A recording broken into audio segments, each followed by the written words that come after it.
2018 વર્ષ પૂર્ણ થવા આડે હવે ફક્ત ગણતરીના કલાકો જ બાકી રહ્યા છે। આખા દેશમાં નવા વર્ષને વધાવવાની તૈયારીઓ ચાલુ છે।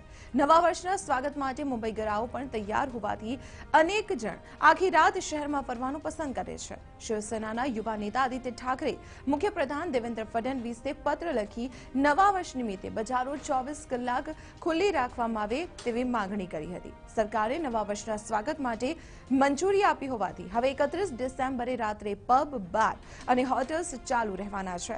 આ દરમિયાન નવા વર્ષનું સ્વાગત થઈ રહ્યું હોવાથી કોઈ અનિચ્છનીય ઘટના ન બને તે માટે ઠેક ઠેકાણે પૂરતો પોલીસ બંદોબસ્ત પણ રાખવામાં આવશે અને આ દિવસે મુંબઈમાં 40,000 પોલીસની ફોજ ઉતારવામાં આવશે।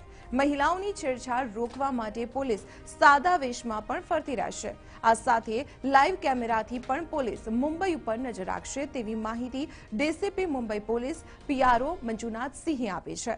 પુણે, મુંબઈ, નવી મુંબઈ વગેરે શહેરોમાં બિનવારસી વિસ્તારોની દુકાનો, મોલ, હોટેલ્સ 24 કલાક ખુલ્લી રાખવા માટે મંજૂરી આપવા બાબતે શિવસેનાના યુવા નેતા આદિત્ય ઠાકરે મુખ્યપ્રધાનને જણાવ્યું હતું કે આને કારણે રાજ્યની મહેસૂલમાં વધારો થશે, ઉપરાંત લોકોને રોજગારી પણ મળશે। આદિત્ય ઠાકરે નાઇટ લાઇફના આગ્રહી છે।